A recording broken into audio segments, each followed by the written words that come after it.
हमारे सभी माननीय सदस्यगण इस सदन में उपस्थित हुए हैं, मैं इन सब का हृदय से अभिनंदन करता हूं, इनका स्वागत करता हूं।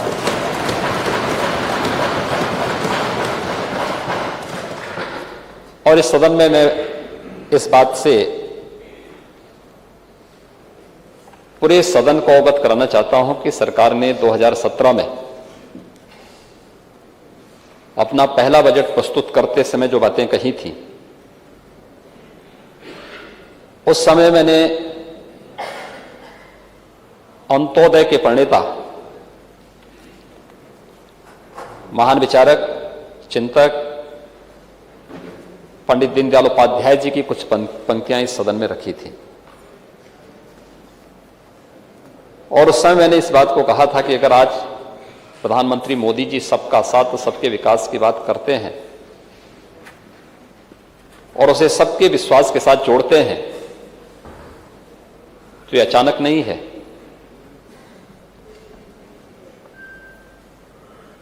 ये हमारा भाव है, हमारा दर्शन है, हमारे जीवन का एक हिस्सा है और हमारी कार्य पद्धति में पग पग पर झलकेगा भी। और पंडित दीनदयाल उपाध्याय जी ने यही बात कही थी कि आर्थिक योजनाओं तथा आर्थिक प्रगति का माप समाज की ऊपर की सीढ़ी पर पहुंचे हुए व्यक्ति से नहीं, बल्कि समाज के अंतिम पायदान पर खड़े हुए व्यक्ति से होगी।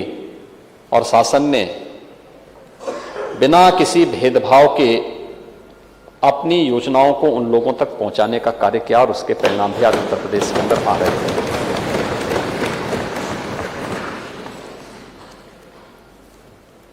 महोदय, पिछले 5 वर्ष के दौरान प्रदेश के अंदर बजट का दायरा लगभग दुगना हुआ है।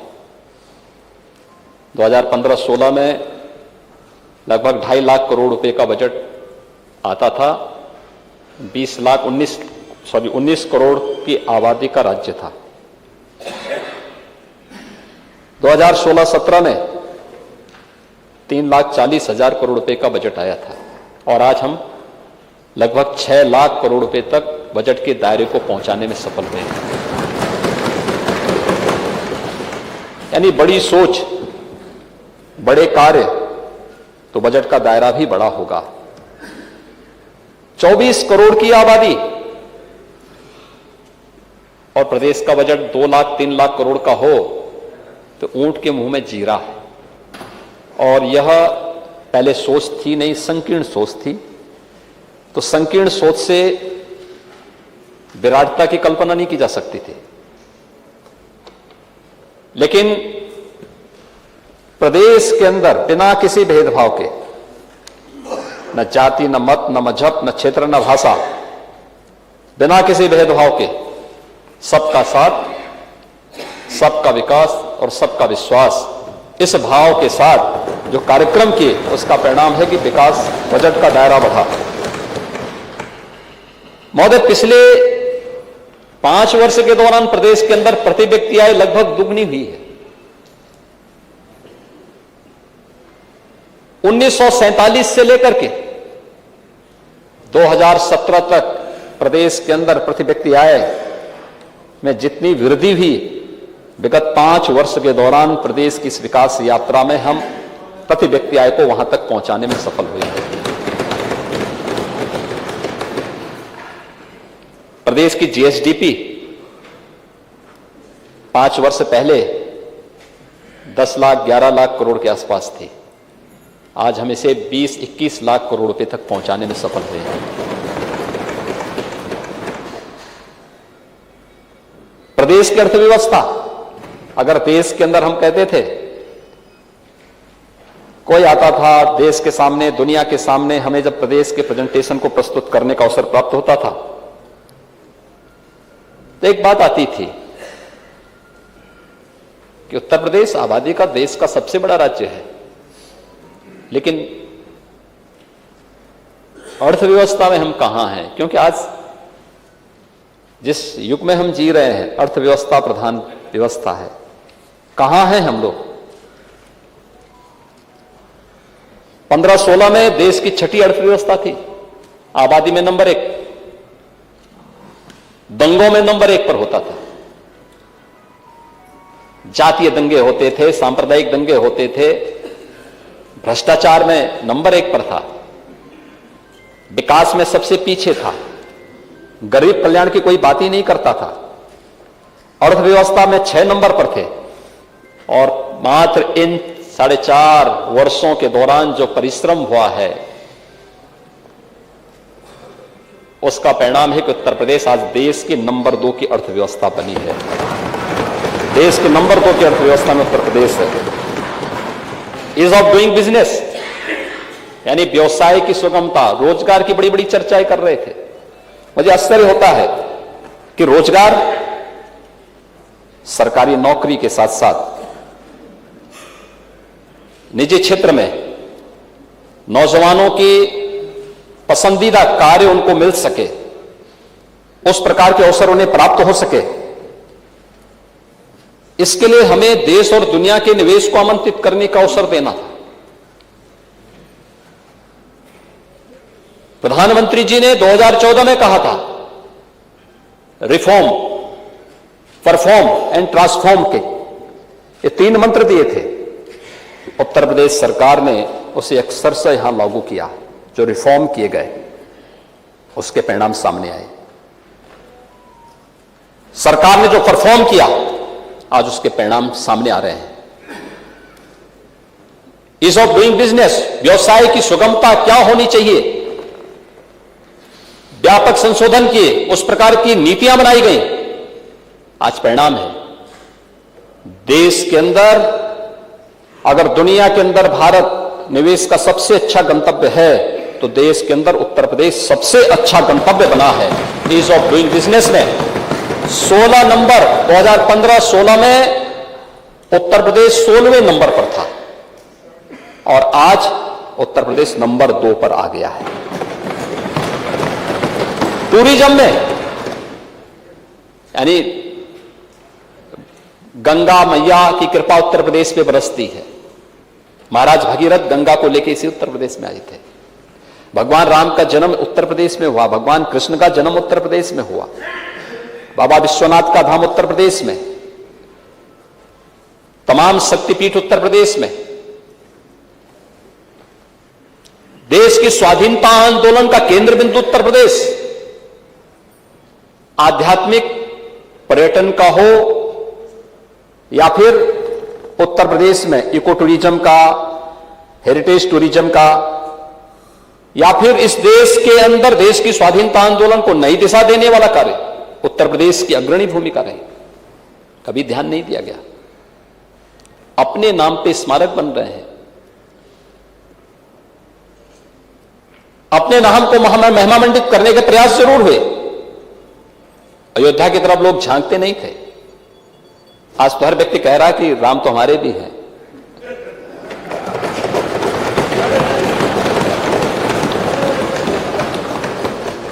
काशी की तंग गलियां जो आज प्रधानमंत्री मोदी जी के विजन के अनुरूप काशी विश्वनाथ धाम के रूप में दुनिया के अंदर भारत के पौराणिक वैभव को प्रस्तुत करने जा रहा है, किससे छुपा हुआ है?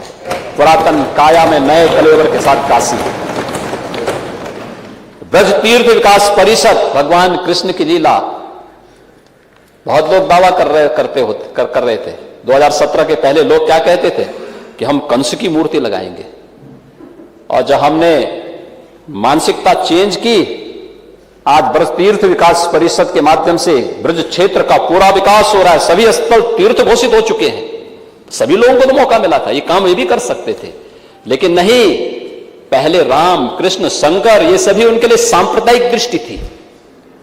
और आज जब लगता है कि अब ये बृहद समाज माफ नहीं करने वाला है, तो सब लोग अब दंडवत होकर के कहते हैं, साहब हम भी राम के भक्त हैं, हम भी कृष्ण के भक्त हैं, हम भी शंकर के भक्त हैं। चेंज, ये विचारधारा की जीत, और मुझे लगता है हम जैसे लोगों के लिए सबसे बड़ी विजय है। क्योंकि जिस कार्य के लिए हम कहते थे, आज वो कार्य होता हुआ दिखाई दे रहा है। हर व्यक्ति लगा है लाइन पे, होड़ लगी है। कुंभ कैसे होना चाहिए? कुंभ प्रयागराज 10,000 वर्षों से अधिक का लिखित इतिहास जिसका है, दुनिया का पहला गुरुकुल महर्षि भारद्वाज ने जिस प्रयागराज में स्थापित किया था, आखिर बहुत सारे लोगों को अवसर मिला था कुंभ का आयोजन करने का, प्रदेश में सत्ता में रहने का। कुछ लोगों को दशकों तक मिला, कुछ लोगों को कई बार मिला, बार बार मौका मिला, वे भी कर सकते थे, लेकिन सोच नहीं थी। क्योंकि कुंभ का मतलब उन लोगों को लगता था कि अगर हम कुंभ के आयोजन के लिए कुछ कर लेंगे तो फिर टोपी लगा के मुबारकबाद नहीं दे पाएंगे।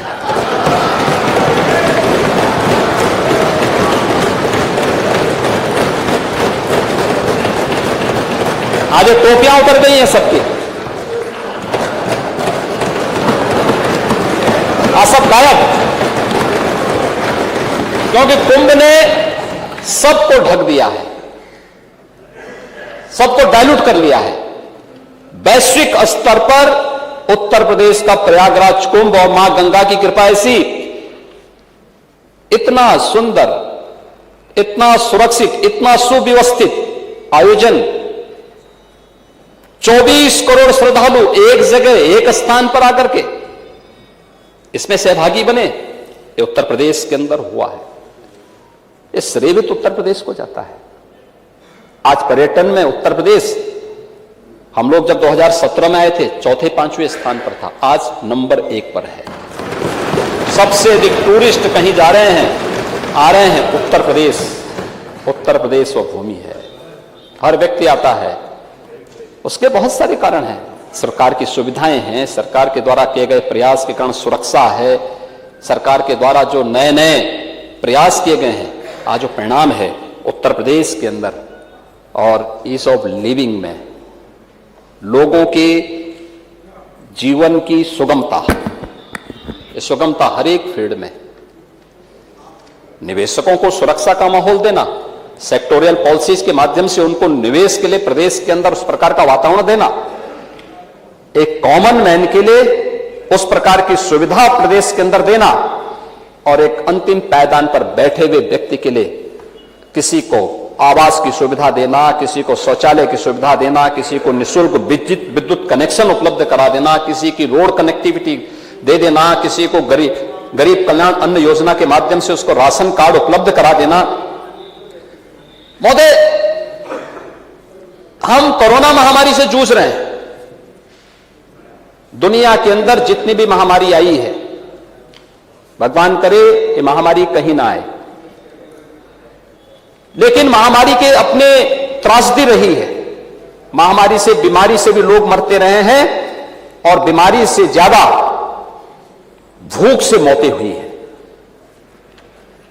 1918 से लेकर 1926-27 तक स्पेनिश फ्लू के कारण दुनिया के अंदर सर्वाधिक मौतें होने के अब तक रिकॉर्ड हैं। मैं भी उन आंकड़ों में आऊंगा। और अगर आप देखेंगे इस सन्यासी विद्रोह, जिस पर बंकिम चंद्र चट्टोपाध्याय को वंदे मातरम लिखना पड़ा था, आखिर ये क्या है? ये उस समय की महामारी की त्रासदी के बीच में सरकारी संवेदनहीनता का एक जीवंत उदाहरण भी प्रस्तुत करता है, जहां पर लोग उस समय की भीषण अकाल में धोखे मर रहे हैं। सरकारें संवेदनहीन थी, और हम आभार व्यक्त करेंगे प्रधानमंत्री मोदी जी का, कोरोना महामारी के बावजूद जीवन को भी बचाया, जीविका को बचाने के लिए भी हर संभव प्रयास हुए, और हर एक गरीब को फ्री में अन्न उपलब्ध कराने का कार्य भी किया था। एक गरीब को अन्न उपलब्ध हो रहा है, नेता प्रतिपक्ष को यह बुरा लग रहा है। यानी अगर किसी को फ्री में चावल मिल रहा है, फ्री में गेहूं मिल रहा है, फ्री में अन्य सुविधाएं मिल रही हैं, तो मुझे लगता है ये बुरा नहीं। और फ्री में भी अगर उसको ले जाने के लिए बैग भी दिया जा रहा है, मुझे नहीं लगता है क्यों नेता प्रतिपक्ष को इसका ये चीजें अच्छी नहीं लग रही। महोदय, इन लोगों को तब भी बुरा लगा था जब हम लोगों ने मुख्यमंत्री सामूहिक विवाह की योजना चलाई थी। यही सदन है। हमारे नेता प्रतिपक्ष बहुत भोले वाले हैं, बाद में अपनी बात से भूल भी जाते हैं। उन्होंने तब भी कहा था कि गरीबों का अपमान है, और मैं इस सदन को अवगत करा रहा हूं कि पिछले 4 साढ़े 4 वर्ष के दौरान 1,52,000 कन्याओं की शादी मुख्यमंत्री सामूहिक विवाह योजना से की है। आखिर वो बहन और बेटी किसी की तो है। मुख्यमंत्री सामूहिक विवाह योजना के माध्यम से उसका शादी विवाह हो रहा है और उसको एक नए जीवन में प्रवेश कर रही है। इस सरकार को सौभाग्य प्राप्त हो रहा है, इन जनप्रतिनिधियों को, हमारे जनप्रतिनिधियों को सौभाग्य प्राप्त होता है ये जाके कन्यादान कर सके वहां। इससे बड़ा दान और क्या हो सकता है। और उसका भी विपक्ष ने तब विरोध किया था। ये गरीबों का विरोध है, यानी ये दिखाता है कि हमारे विपक्ष के मित्र जमीन पर चलने के आदी नहीं हैं। अगर जमीन पर चलने के आदी होते तो एक गरीब की पीड़ा को सुन रहे होते, और गरीब की पीड़ा को अगर इन्होंने सुना होता तो संभवतः ईज ऑफ लिविंग के उस लक्ष्य को जिसे प्रधानमंत्री मोदी जी ने 2014 में प्रारंभ किया था, उसको पिछली सरकारें भी अच्छे ढंग से लागू कर पाती। अगर ईज ऑफ लिविंग के मुद्दे पे मैं शौचालय की बात करूं, प्रदेश के अंदर 2014 से 2 अक्टूबर 2014 को स्वच्छ भारत मिशन लागू हुआ था। 2014 से लेकर के मार्च 2017 तक प्रदेश के अंदर कुल 27,68,000 शौचालय बन पाए थे। और महोदय, मार्च 2017 से लेकर के अगस्त 2 अक्टूबर 2019 तक हम लोगों ने प्रदेश के अंदर 2,61,00,000 शौचालय बनाए हैं। गरीबों के ही बनाए हैं। तो कोई गरीब था, गांव का कोई गरीब था। हां, हमने किसी की जाति नहीं देखी, हमने किसी का क्षेत्र और किसी का मत और किसी का मजहब नहीं देखा। आवास,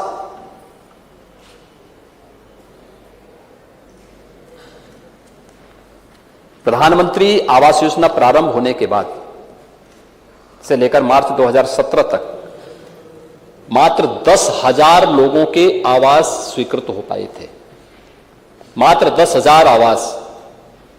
और महोदय, आज मैं सदन से आपको अवगत करा रहा हूं, ग्रामीण और शहरी दोनों क्षेत्रों में हमारी सरकार अब तक 40 लाख लोगों को एक एक आवास दे चुकी है।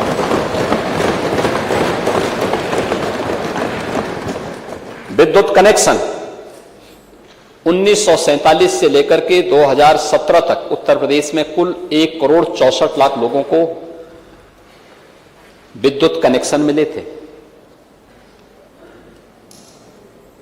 और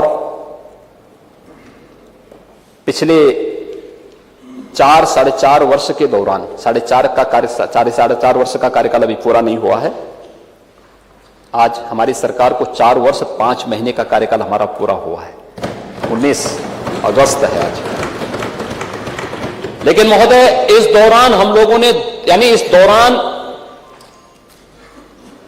1,40,00,000 के आसपास लोगों को विद्युत कनेक्शन उपलब्ध करवाए गए हैं। निःशुल्क विद्युत कनेक्शन उपलब्ध कराए गए, यानी 2,94,00,000 से अधिक लोगों को अब तक विद्युत कनेक्शन दिलाए जा चुके हैं। इसके लिए विद्युत इंफ्रास्ट्रक्चर को डेवलप किया गया। जिन गांवों ने कभी बिजली देखी नहीं, वहां बिजली पहुंचाने का काम हुआ सौभाग्य योजना के अंतर्गत। और इस कार्यक्रम को बहुत तेजी के साथ आगे बढ़ाया गया। इसमें भी कोई भेदभाव नहीं हुआ, ये हिंदू का है, ये मुसलमान का है, ये फलानी जाति का है, ये फलानी जाति का, ये भी नहीं देखा गया। ये हमारा समर्थक है, ये विरोधी है, ये भी नहीं देखा गया। सब हमारे हैं। उत्तर प्रदेश हमारे लिए तो उत्तर प्रदेश परिवार है। हमारे लिए वो संकुचित सोच नहीं है कि हम एक परिवार को लेकर के चलें, फिर उसका जो है गीत गाने लग जाएं, वही सब हो जाए। हमारे लिए पूरा उत्तर प्रदेश परिवार है। 24 करोड़ लोग हमारे परिवार के हिस्से हैं। इसलिए विकास होगा तो सबका होगा, और उन सबके विकास के लिए कार्यक्रम किए गए। और प्रधानमंत्री उज्ज्वला योजना में महोदय 1947 से लेकर के 2016 तक उत्तर प्रदेश में कुल 2,47,00,000 लोगों को रसोई गैस के कनेक्शन मिले थे और अब 3,94,00,000 लोगों को अब तक रसोई गैस के निःशुल्क कनेक्शन उपलब्ध कराए जा चुके हैं। यानी हर एक व्यक्ति के जीवन को खुशहाल कैसे बनाया जा सकता है, इस दिशा में सरकार के द्वारा जो प्रयास किए गए हैं, उन प्रयासों के परिणाम आज जमीन पर दिखाई दे रहे हैं। उत्तर प्रदेश के अंदर कोरोना कालखंड के दौरान 15 करोड़ लोगों को फ्री में राशन उपलब्ध कराया गया। पहली लहर में भी अप्रैल 2020 में 20 से लेकर के नवंबर 2020 तक, और दूसरी लहर में मई 2020 से लेकर के नवंबर 2020 तक प्रधानमंत्री गरीब कल्याण अन्न योजना के माध्यम से, और उत्तर प्रदेश सरकार में भी मई जून जुलाई अगस्त 3 महीने का खाद्यान्न राज्य सरकार के स्तर पर उन सभी गरीबों को उपलब्ध करवाने का कार्य किया, निःशुल्क उपलब्ध कराने का कार्य किया। यह पहली महामारी है जिस महामारी में एक भी गरीब भूखों नहीं मरा। हमें महामारी को स्वीकार तो करना पड़ेगा कि महामारी है। हम बीमारी को ही नहीं स्वीकार करेंगे तो फिर बीमारी के उपचार के लिए, बीमारी से बचाव के लिए कोई अभियान आगे नहीं बढ़ सकता।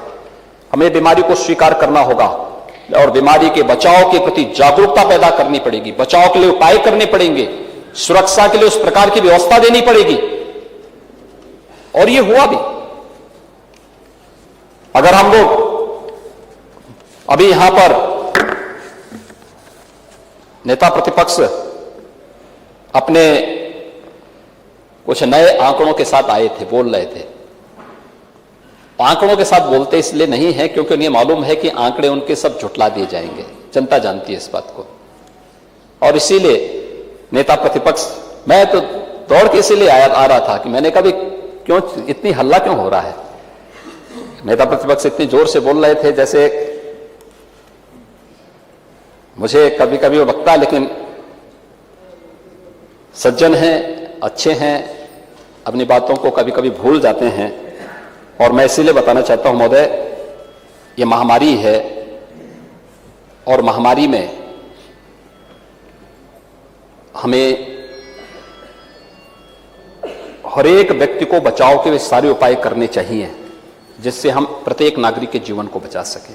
किसी व्यक्ति की लड़ाई नहीं है, यह देश की लड़ाई है, देश को सुरक्षित करने की लड़ाई है, इस महामारी से बचाव की लड़ाई है। जिस प्रतिबद्धता के साथ, जिस ईमानदारी के साथ, जिस समर्पण भाव के साथ यह देश इस लड़ाई को लड़ रहा है, हम सबका दायित्व बनता है कि हम सब उसका हिस्सा बने। लेकिन इस महामारी के दौरान भी जो कार्य किए गए वो सबके सामने है, किसी से छुपा हुआ नहीं है। पूछ रहे थे कि हम आंकड़े जानना चाहते हैं, और मैं आपको आंकड़ा ही लेकर के आया हूं आपके पीछे, आपको बताने के लिए। देश का भी लेके आया हूं, दुनिया का भी लेके आया हूं, और उन राज्यों का भी लेके आया हूं जहां आपके मित्रों की सरकार है, वहां का भी आंकड़े मैं आपको दिखाना चाहता हूं। महोदय, पहले मैं दुनिया के आंकड़े देता हूं कोरोना के। दुनिया की कुल आबादी आज के दिन पर है लगभग 7.8 अरब, यानी 775 करोड़ के आसपास दुनिया की पूरी आबादी है, और इसमें कुल केस हैं 21 करोड़ से ज्यादा। मौतें हुई हैं 44 लाख से ज्यादा। रिकवरी रेट है 89.57% दुनिया का। देखिए, नोट करते रहिए। अब दुनिया की बड़ी बड़ी ताकतों की बात कर रहा हूं मैं। दुनिया की सबसे बड़ी ताकत अमेरिका माना जाता है। यह माना जाता है उसके पास अच्छा हेल्थ इंफ्रास्ट्रक्चर है, वहां पे हर व्यक्ति को फ्री में उपचार हो रहा है। हमारे कई मित्र जब कोरोना की दूसरी लहर उत्तर प्रदेश और देश के अंदर थी तब कहते थे कि वहां के मॉडल को अपनाना चाहिए, वहां का मॉडल अच्छा होगा, उन्होंने इतने लोगों को वैक्सीन दे दिया है। अमेरिका की कुल आबादी है 33 करोड़, कुल केस हैं 3 करोड़ 80 लाख। नोट करते जाइए। गुड्डू जमाली जी, आप भी नोट कर लीजिए, आप पढ़े लिखे हैं, आप याद रखते हैं। मौत हुई है 6,41,000। नोट करते जाइए। रिकवरी रेट है 79.73%। 79 जानते हैं ना, 79.73%। ये अमेरिका का है। अब एक और देश जहां आप लोग अक्सर जाने की ख्वाहिश पाले रहते हैं, इंग्लैंड। कुल आबादी है 6.6 करोड़, यानी 6 करोड़ 60 लाख। केस हैं 63 लाख। कुल मृत्यु हुई है 1,31,000 और रिकवरी रेट है 77.1%। ब्राजील, कहते हैं उत्तर प्रदेश और ब्राजील की आबादी लगभग बराबर है। ब्राजील में कुल केस हैं 2 करोड़, डेथ हुई है यानी कुल मौत हुई है 5,70,000। रिकवरी रेट है 92.5%।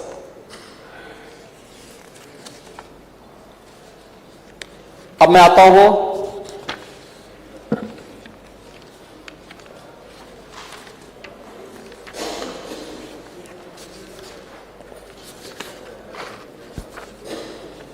महाराष्ट्र पर। कहते हैं देश के अंदर महाराष्ट्र और उत्तर प्रदेश, महाराष्ट्र अर्थव्यवस्था में देश के अंदर नंबर 1 पर है। महाराष्ट्र की आबादी उत्तर प्रदेश की आधी आबादी है, लगभग 12 करोड़ की आबादी महाराष्ट्र की है। महाराष्ट्र के अंदर कुल केस हैं 64 लाख। मौत हुई है 1,39,000। रिकवरी रेट है 96%, यानी 96%। केरल, दुनिया प्रदेश के अंदर यह माना जाता है कि सबसे पढ़ा लिखा राज्य है केरल। आबादी है 3 करोड़ 46 लाख। कुल केस हैं 37 लाख। मौत हुई है 18,743, यानी केरल की आबादी उत्तर प्रदेश की आबादी का लगभग 8वां हिस्सा है और रिकवरी रेट है 97.5%। और अब मैं आता हूं भारत के अंदर।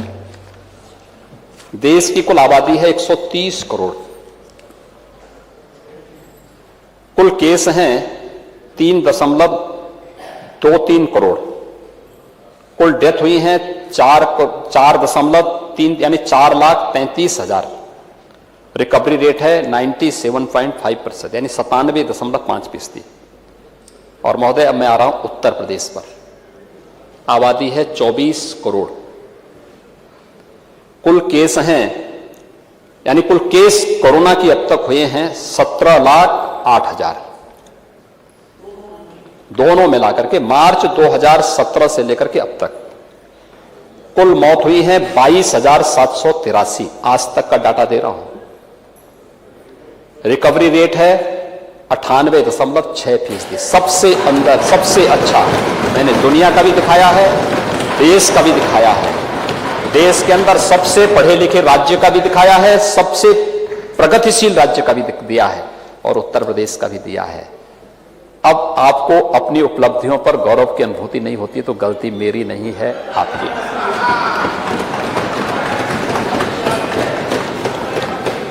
ये आंकड़े ये पब्लिक पोर्टल पे हैं और ये आंकड़े भारत सरकार के वेबसाइट के हिस्से होते हैं। दूसरा,